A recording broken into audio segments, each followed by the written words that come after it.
سورہ آل عمران میں آیت نمبر 133 آنورڈز ہے. اللہ تعالیٰ جنتیوں کی خوبیاں بتاتے ہوئے کچھ خوبیاں بیان کرتے ہیں نا کہ وہ کاظمین الغیظ غصے کو پی جاتے ہیں, لوگوں کو معاف کرتے ہیں. پھر یہ کہ وہ جب ان سے کوئی گناہ ہو جائے, فحش کام ہو جائے, تو وہ اللہ کا ذکر فوراً اللہ کو یاد کرتے ہیں. اور کون ہے جو اللہ کے علاوہ گناہ جو ہے وہ معاف کر سکتا ہے. تو یعنی جنتی ہوگا ہی وہ جو گناہ گار ہے, ظاہر ہے وہ گناہوں کی معافی مانگ کے سبحان اللہ اللہ کی رحمت سے جنت میں گیا ہوگا. کیونکہ شیخ یہ میں اس لیے بھی آپ سے پوچھ رہا ہوں کہ جس دور میں ہم رہ رہے ہیں, نوجوان آپ کو پتہ ہے طرح طرح کے گناہوں میں مبتلا ہیں.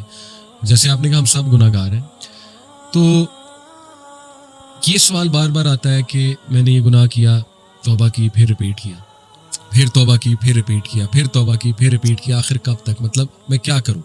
اس سے بار بار, یہ بہت کامن سوال ہے میرے ان باکس میں نوجوانوں کا. تو یہ کہیں نہ کہیں وہ یہ سمجھتے ہیں کہ اس کا مطلب ہے کہ ہماری توبہ نہیں قبول ہو رہی, یا یہ کیا ہے, کچھ ایسی ایڈکشن ہو چکی ہے. جیسے وہ ایک حدیث میں نے شیخ سنی تھی, correct me if I am wrong, کہ اللہ جو ہے نا اس کو بار بار توبہ کرنے والے جو ہے توابین بہت پسند ہے. اور اسی حدیث میں شاید یہ بھی تھا کہ ایک انسان ایک گناہ سے بار بار جو ہے وہ آزمایا جاتا ہے. تو یہ میں ان نوجوانوں کے لیے صرف آپ سے سوال پوچھ رہا ہوں کہ جو شاید مایوسی کا شکار ہو چکے ہیں. جیسے کوئی کہتا ہے, میں کھل کے آپ سے پوچھ لیتا ہوں, کوئی کہتا ہے جی کہ مجھے پورن کی ایڈکشن ہے, کہتا ہے جی کہ میں بار بار یہ چیز دیکھ لیتا ہوں اور مجھ پہ جذبات حاوی ہو جاتے ہیں. تو وہ یہ سمجھتے ہیں کہ شاید ہماری توبہ نہیں قبول ہو رہی, اس وجہ سے ہم بار بار اس میں گر رہے ہیں. تو وہ کیا ایسا کریں کہ دیکھیں اس میں نا ویسے تو بہت سارے پہلو ہیں, لیکن میں ایک ڈائریکٹ میں اس کی بات کر لوں. جی دیکھیں جب کوئی شخص توبہ کرتا ہے تو اس کو توبۃ النصوح کرنی چاہیے. صحیح, ٹھیک ہے, توبۃ النصوح, بالکل ٹھیک. قرآن کہتا ہے توبۃ النصوح. صحیح. توبہ اصل میں عمل ہے, استغفار قول ہے, توبہ عمل ہے. زبردست. ٹھیک ہے, لہٰذا توبہ کا معنی ہے واپس آنا, بالکل ٹھیک. اور استغفار کا معنی ہے اللہ سے مغفرت مانگنا. تو دونوں کام اس کو کرنے پڑیں گے. ایک تو وہ یہ کام کرے گا جب اس کو احساس گناہ ہے, تو ایک تو کہے گا یا اللہ مجھے معاف کر, بالکل ٹھیک, رب اغفر لی.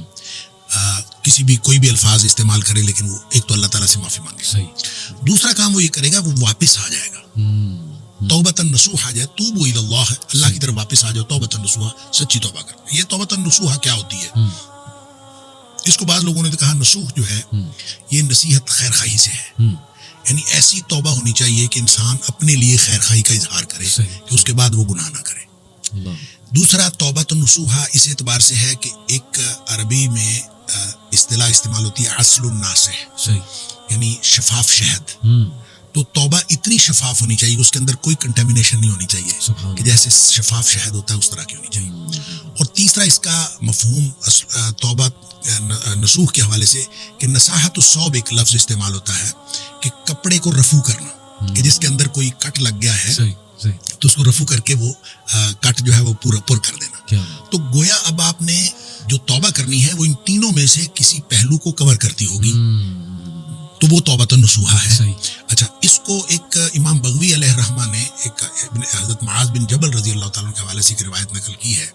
مجھے نہیں پتا اس کی جو اوریجنل جو اس کی سند ہے, اس کی اسنادی حیثیت کیا ہے, لیکن امام بغوی علیہ الرحمہ نے نقل کی ہے کہ حضرت معاذ کہتے ہیں کہ میں نے نبی پاک صلی اللہ علیہ وسلم سے پوچھا کہ توبۃ النصوح کیا ہوتی ہے. تو انہوں نے کہا کہ توبۃ النصوح یہ ہے کہ اللہ سے اس طرح سے توبہ کرنا اور اس طرح سے ندامت کا اظہار کرنا کہ جس گناہ کے بارے میں آپ توبہ کر رہے ہیں اس گناہ کے بارے میں آپ کا عزم یہ ہو کہ میں کبھی اس گناہ کی طرف دوبارہ نہیں لوٹوں گا. جس طرح جانور کے تھن میں سے دودھ نکل آتا ہے اور وہ واپس کبھی نہیں لوٹتا, اس طرح سے یہ طے کر لینا کہ میں یہ واپس کبھی نہیں لوٹوں گا. یہ مثال دی کہ اس طرح سے انسان طے کرے کہ میں نے واپس نہیں لوٹنا, تو وہ توبۃ النصوح ہوتی ہے.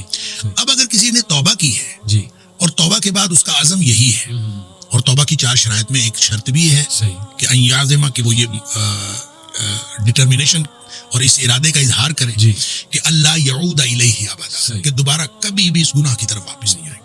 اگر یہ گناہ کی یہ جو توبہ کی شرائط میں ساری شرائط موجود ہیں, لیکن 4 شرائط. سب سے پہلی شرط ہے یندم علی فعلہ, بلکہ میں یہ کہوں گا کہ یہ دوسری شرط ہے, اس سے بھی پہلی شرط یہ ہے ان یقلع عن المعصیہ, کہ سب سے پہلے یہ ہے کہ انسان گناہ سے باہر آئے.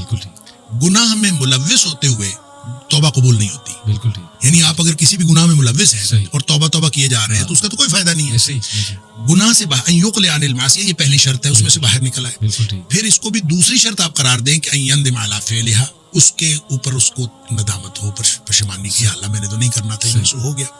تیسری بات یہ کہ یعزم اللہ یعود الیہ ابدا، یہ عزم کرے کہ میں دوبارہ کبھی بھی اس میں واپس نہیں آؤں گا، اس گناہ کے اندر. اور اس میں اس مثال کو لے لیجئے جو معاذ بن جبل رضی اللہ عنہ حدیث میں ہے کہ جس طرح تھن میں دودھ واپس نہیں جا سکتا، اس طرح سے آپ گناہ کی طرف واپس نہیں جا، یہ عزم ہو، یہ توبۃ النصوح ہے. چوتھی شرط اس وقت لاگو ہوتی ہے جب آپ نے کسی اس عمل کے اندر، اس گناہ کے اندر کسی آدمی کا، کسی فرد کا حق بھی شامل ہو. آپ نے کسی کا حق مارا ہے تو جب تک آپ اس کا حق اس کو واپس نہیں کریں گے آپ کی توبہ قبول نہیں ہوگی. لہٰذا یہ نہیں ہے کہ آپ صرف اللہ سے توبہ کر لیں، آپ نے کسی کا مال چوری کیا ہے، کسی کو نقصان پہنچایا ہے، اب اللہ سے توبہ کر لیں تو آپ کا گناہ معاف ہو جائے گا، ایسا نہیں ہوگا. حقوق العباد جو ہیں وہ آپ کو پورے کرنے پڑیں گے، پھر آپ اللہ سے معافی مانگ لیں. ہاں اگر کسی کا اگر حق آپ پورا نہیں کر سکتے آپ اس سے معاف کروا لیں، آپ اس سے معاف کروا لیں کہ مجھے معاف کر دیں، میں نہیں پورا کر سکتا، پھر آپ اللہ سے معافی مانگیں. اچھا، جب کسی نے توبۃ النصوح کی ہے اور سچی توبہ کی ہے تو وہ توبہ ہے ہی ایسی کہ اس کے اندر یہ ڈٹرمینیشن شامل ہے کہ میں واپس نہیں جاؤں گا اس گناہ کی طرف. اگر ایسی توبہ کی ہے تو وہ قبول ہے انشاءاللہ. اور اگر وہ توبہ کرنے کے بعد اس سے گناہ چاہے اگلے 5 منٹ بعد سرزد ہو جائے، یہ اب اس کا معاملہ نہیں ہے. اس کی توبہ اگر ان ساری شرائط کے مطابق تھی اور اس میں یہ عزم شامل تھا کہ میں نے ساری زندگی گناہ نہیں کرنا، اگر یہ عزم شامل تھا تو اس کی توبہ قبول ہے. بالکل ٹھیک. اگر پھر اس سے گناہ ہو گیا تو ظاہر ہے ونس اگین وہ کسی حالات کی مغلوبیت ہوگی یا جذبات کی مغلوبیت ہوگی، تو جب پھر گناہ ہوا تو پھر اس کے اوپر وہ اسی طرح کی توبہ پھر لاگو ہوگی، پھر ہوگی تو پھر اس وہ توبہ قبول ہو جائے گی. یہ عمل اگر کوئی شخص دن میں 10 دفعہ بھی کرتا ہے، مسلم شریف کی حدیث ہے کہ آدمی گناہ کرتا ہے، گناہ کر کے پھر اللہ تعالیٰ سے کہتا ہے یا اللہ میں مجھ سے گناہ ہو گیا ہے تو مجھے معاف کر دے، تو اللہ تعالیٰ فرشتوں سے کہتا ہے کہ یہ جو میرا بندہ ہے اس نے گناہ کیا ہے، کیا اس کو یقین ہے کہ میرا ایک رب ہے اور اس کو یقین ہے کہ میرا رب معاف کر دے گا؟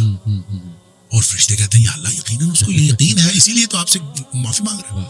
اللہ تعالیٰ فرماتے ہیں میں نے اس کو معاف کر دیا. کیا بات. اچھا، کچھ دیر بعد پھر گناہ کر لیتا ہے، پھر بیٹھ جاتا ہے رب انی اذنبت ذنبا، اللہ مجھ سے گناہ ہو گیا ہے، تو پھر معافی مانگتا ہے اللہ تو مجھے معاف کر دے. اللہ تعالیٰ پھر فرشتوں کو گواہ کر کے کہتا ہے کہ اس کو یقین ہے کہ میرا رب اب بھی معاف کر دے گا. اللہ تعالیٰ پھر معاف کر دیتا ہے. سبحان اللہ. پھر تھوڑی دیر بعد پھر اس سے گناہ ہو جاتا ہے. اچھا، اس کا مطلب گناہ کے دوبارہ ہو جانے کے ساتھ اس کا تعلق نہیں ہے، اس کا تعلق آپ کی توبہ کی کوالٹی کے ساتھ ہے کہ آپ نے توبہ کس قسم کی ہے. اگر توبہ کی کوالٹی ٹھیک ہے تو گناہ معاف ہے انشاءاللہ. حتیٰ کہ مسلم شریف کی حدیث میں آتا ہے کہ نبی پاک صلی اللہ علیہ وسلم نے فرمایا کہ اللہ فرماتا ہے پھر کہ اب میں نے اس کو ویسے ہی معاف کر دیا ہے، یہ گناہ کرتا رہے، توبہ کرتا رہے، میں نے اس کو ویسے ہی معاف کر دیا. اس کی وجہ پتہ کیا؟ اس کی وجہ یہ ہے کہ توبہ صرف اس شخص کے لیے نہیں ہے کہ جس نے گناہ کیا ہے. توبہ اصل میں مومن کی زندگی کا منہج ہے. مومن کی زندگی توبہ سے. اب اللہ کے رسول صلی اللہ علیہ وسلم کا کیا گناہ تھا؟ نبی کریم صلی اللہ علیہ وسلم فرماتے ہیں میں ایک دن میں 70 سے زیادہ توبہ استغفار کرتا ہوں، اور ایک حدیث میں فرمایا 100 دفعہ میں توبہ استغفار کرتا ہوں، اور تم بھی توبہ استغفار کیا کرو. تو جب نبی پاک صلی اللہ علیہ وسلم ایک دن میں 100 دفعہ کرتے ہیں تو ہم کس بات میں، ہمیں تو سارا دن توبہ استغفار ہی کرتے رہنا چاہیے. جب نبی پاک صلی اللہ علیہ وسلم کرتے ہیں تو اس کا مطلب ہے یہ گناہ کی وجہ سے نہیں ہوتی، یہ مومن کی زندگی کا ایک منہج ہوتا ہے کہ وہ بار بار اللہ تعالیٰ کی طرف واپس آتا رہے. اس کی توجہ ادھر جاتی ہے، اس کی توجہ ادھر جاتی ہے، وہ واپس آئے، بار بار اپنا رجوع اللہ کرتا رہے، اور رجوع اللہ کو ری انشور کرتا رہے اور رینیو کرتا رہے. اور یہ انسان، یہ اللہ تعالیٰ نے یہ توبہ کا منہج دیا ہے اصل میں، جس کا جو انسان کی مومن کی زندگی کا منہج ہے. مگر نہ ایسا نہیں ہے کہ لازماً توبہ کرے، پہلے گناہ کرے پھر توبہ کرے. گناہ نہ بھی ہو توبہ کرے اور توبہ کرتا رہے اور رجوع اللہ کرتا رہے. لہٰذا جو سوال آپ نے کیا تھا اس میں یہ ہے کہ اگر کسی سے گناہ بار بار ہوتا ہے تو گناہ کی ریپیٹیشن امپورٹنٹ نہیں ہے. امپورٹنٹ ہے کہ آپ نے جب توبہ کی تھی تو اس وقت اللہ سے کیا عزم کیا تھا. بالکل صحیح. اگر اس کی کوالٹی ٹھیک ہے تو توبہ انشاءاللہ قبول ہے. اور اگر اس میں بدنیتی تھی کہ ٹھیک ہے کوئی بات نہیں، ایک دفعہ میں معاف کروا لوں پھر دوبارہ دیکھتے ہیں، اگر یہ بدنیتی تھی، اس کی پہلی توبہ ہی قبول نہیں ہے، ریپیٹیشن کی کیا بات ہے؟ اس کی پہلی توبہ ہی قبول نہیں ہے اگر اس نے بدنیتی سے کی تھی. لہذا نیک نیتی کے ساتھ کی ہوئی، پوری شرائط کے ساتھ کی ہوئی توبہ وہ انشاءاللہ قبول ہے. اگرچہ اس سے تھوڑی دیر بعد بھی گناہ ہو جائے یا کچھ عرصے بعد پھر گناہ ہو جائے تو ریپیٹیشن امپورٹنٹ نہیں ہے، توبہ کی کوالٹی ہے. کیا بات ہے.